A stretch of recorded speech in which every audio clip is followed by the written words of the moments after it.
2026 की गर्मी इतनी खतरनाक होने वाली है कि साइंटिस्ट्स इसे इंसानी इतिहास की सबसे भयानक गर्मी बुला रहे हैं। इंडिया में पहले से ही अप्रैल में 45 डिग्री सेल्सियस पार हो चुका है। पाकिस्तान के मुल्तान और जाबड़ में तापमान उस लेवल पर पहुंच रहा है जहां इंसानी शरीर बाहर सरवाइव नहीं कर सकता। और अभी तो गर्मी शुरू भी नहीं हुई।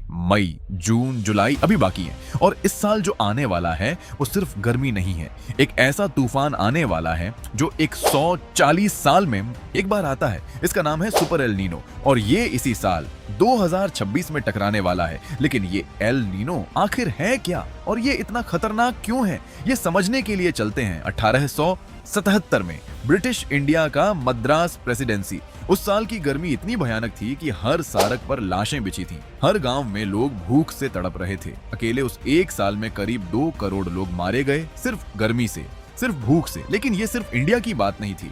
उसी साल चाइना में 2 से 3 करोड़ लोग मर गए, ब्राजील में 2 लाख से ज्यादा, Egypt, Morocco, Ethiopia, southern Africa, हर जगह तबाही थी। अमेरिका के मिनेसोटा में उस साल को कहा गया वो साल जिसमें सर्दी आई ही नहीं। पूरी दुनिया एक साथ जल रही थी और इस सब के पीछे कोई युद्ध नहीं था, कोई बीमारी नहीं थी, कोई भूकंप नहीं था। इस सब के पीछे था एक समुद्री बदलाव, पेरू के तट से शुरू होने वाला एक फिनोमेनन जिसे मछुआरों ने प्यार से नाम दिया था एल नीनो, यानी छोटा बच्चा। लेकिन 1877 में वो छोटा बच्चा इतना बड़ा हो गया कि उसने पूरी दुनिया को हिला दिया।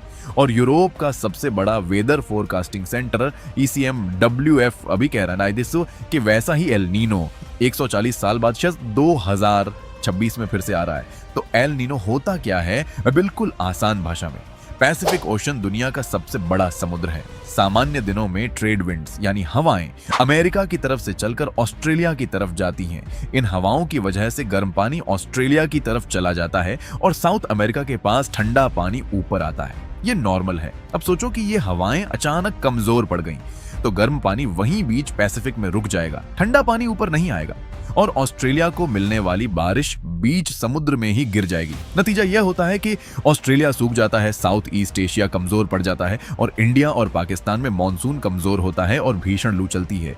यही एल नीनो है। अब 2026 पर आते हैं। अमेरिका का NOAA अप्रैल 2026 में साफ कह चुका है कि मई से जुलाई के बीच एल नीनो बनने का चांस 61% है और अगर बना तो पैसिफिक ओशन का तापमान नॉर्मल से 2 डिग्री सेल्सियस ज्यादा हो सकता है। न्यूयॉर्क स्टेट यूनिवर्सिटी के प्रोफेसर पॉल राउंडी कह रहे हैं कि ये 140 साल का सबसे बड़ा एल नीनो होगा। अब यहाँ एक बात है जो बहुत कम चैनल्स बताते हैं। 2026 में धरती का टेम्परेचर पहले से ही प्री इंडस्ट्रियल लेवल से 1.4 डिग्री सेल्सियस ऊपर है एल नीनो आने से पहले ही। जब एल नीनो आएगा तो वो और 1.5 डिग्री सेल्सियस ऐड करेगा, कुल मिलाकर 2.9 डिग्री सेल्सियस का जंप। ये इंसानी इतिहास में पहले कभी नहीं हुआ। इसे ऐसे समझो, तुम एक कमरे में बैठे हो जहां पहले से 40 डिग्री सेल्सियस है और किसी ने हीटर चालू कर दिया। यही हो रहा है 2026 में। क्लाइमेट चेंज पहले से गर्म किया हुआ कमरा है और एल नीनो वो हीटर है जो अभी ऑन हुआ है। अब बात करते हैं कि पाकिस्तान पर इस साल क्या होने वाला है। सिंध, साउथ पंजाब, बलूचिस्तान में पहले से पानी की कमी है। एल नीनो के साथ इन इलाकों में बिलो नॉर्मल बारिश का खतरा है। लाहौर, मुल्तान, फैसलाबाद, करची, सिबी में 45 डिग्री सेल्सियस से ज्यादा तापमान फिर से आ सकता है। पाकिस्तान की 60% से ज्यादा वर्कफोर्स हीट एक्सपोज्ड है। मतलब वो लोग जो खेतों में, निर्माण में, सार्कों पर काम करते हैं। इनके लिए हर एक्स्ट्रा डिग्री मतलब है कम कमाई और ज्यादा बीमारी। 2024 में पाकिस्तान में 1000 से ज्यादा लोग सिर्फ हीट और डिहाइड्रेशन से मर गए थे और 2026 में यह नंबर और बड़ा हो सकता है। UN पहले से कह रहा है कि पाकिस्तान में 75 लाख से ज्यादा लोग अक्यूट फूड इनसिक्योरिटी के खतरे में हैं और एल नीनो से ये और बढ़ सकता है। एल नीनो के साथ एक और खतरा है। कभी कभी मॉनसून का पैटर्न बेवक्त हो जाता है। पहले देर से आता है, फिर अचानक बहुत ज्यादा बारिश होती है जिससे लाहौर और कराची जैसे शहरों में फ्लैश फ्लड्स का भी खतरा रहता है। अब इंडिया की बात। इंडिया मेट्रोलॉजिकल डिपार्टमेंट कह चुका है कि 2026 का मानसून सिर्फ 92% नॉर्मल रहेगा। सेंट्रल इंडिया और नॉर्थ इंडिया में कम बारिश।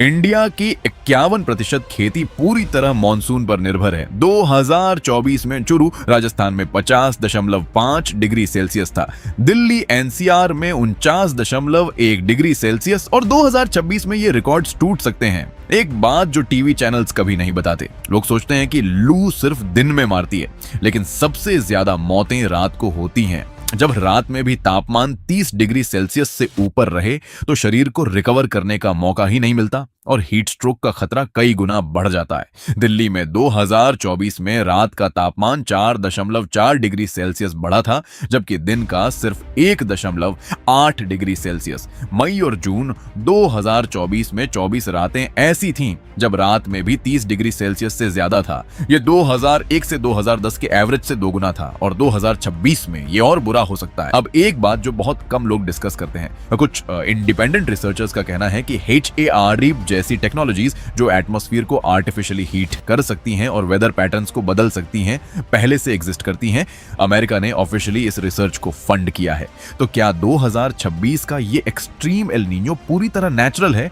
मैं कंफर्म नहीं कर सकता, लेकिन सवाल जरूर उठता है। और एक और थ्योरी है जो अभी बहुत चल रही है। कुछ लोग कहते हैं कि क्लाइमेट क्राइसिस को जानबूझकर बढ़ा चढ़ाकर दिखाया जा रहा है ताकि बड़े देश और बड़े कॉर्पोरेशंस ग्रीन इकोनॉमी के नाम पर डेवलपिंग कंट्रीज पर अपनी शर्तें थोप सकें। कार्बन क्रेडिट्स और क्लाइमेट फंड्स के जरिए एक नई डिपेंडेंसी बनाई जा रही है। सच क्या है मैं नहीं जानता, लेकिन एक बात जो मैं जानता हूं वो ये है कि गर्मी असली है, मौतें असली हैं। एक स्टडी कह रही है कि साउथ एशिया में हर साल 2 लाख से ज्यादा लोग एक्सट्रीम हीट से मर रहे हैं, और अगर 2026 में सुपर एल नीनो आया तो इंडिया और पाकिस्तान मिलकर सिर्फ 3 महीनों में 10,000 से 20,000 एक्स्ट्रा हीट रिलेटेड डेथ्स देख सकते हैं। और 2045 तक साइंटिस्ट्स कह रहे हैं कि साउथ एशिया में हर साल 4 लाख लोग सिर्फ गर्मी से मरेंगे। मतलब हर 10 से 15 मिनट में एक इंसान, ये सिर्फ गर्मी से। तो क्या करें? पहली बात, पुराने पेड़ों को बचाओ। 182 रिसर्च स्टडीज साबित कर चुकी हैं कि पेड़ पेडेस्ट्रियन लेवल पर 12 डिग्री सेल्सियस तक तापमान कम कर सकते हैं। अगर बाहर 47 डिग्री सेल्सियस है तो पेड़ों की छांव में वो 35 डिग्री सेल्सियस हो सकता है। दूसरी बात, घर से निकलते वक्त ORS पैकेट साथ रखो, सिर्फ 10 से 12 रुपए का। हीट स्ट्रोक के खिलाफ सबसे सस्ती ढाल। तीसरी बात, अपने आसपास देखो, रिक्शा चलाने वाला, कंस्ट्रक्शन वर्कर, डिलीवरी बॉय, इन्हें ठंडा पानी दो, थोड़ी छांव दो। ये सबसे ज्यादा खतरे में है। 2026 का एल नीनो आखिरी नहीं होगा, हर 3 से 4 साल बाद वापस आएगा, और हर बार पहले से ज्यादा गर्म बेसलाइन पर। जो बच्चे इस साल पैदा होंगे उनके लिए 45 डिग्री सेल्सियस की गर्मी नॉर्मल होगी। वो कभी नहीं जानेंगे कि 30 डिग्री सेल्सियस की ठंडी गर्मी कैसी होती थी। इसलिए आज से शुरू करो, चाहे एक पेड़ बचाओ, एक पड़ोसी को पानी दो, या इस वीडियो को उन लोगों तक पहुंचाओ जो अभी तक नहीं जानते कि 2026 की गर्मी क्या लेकर आ रही है।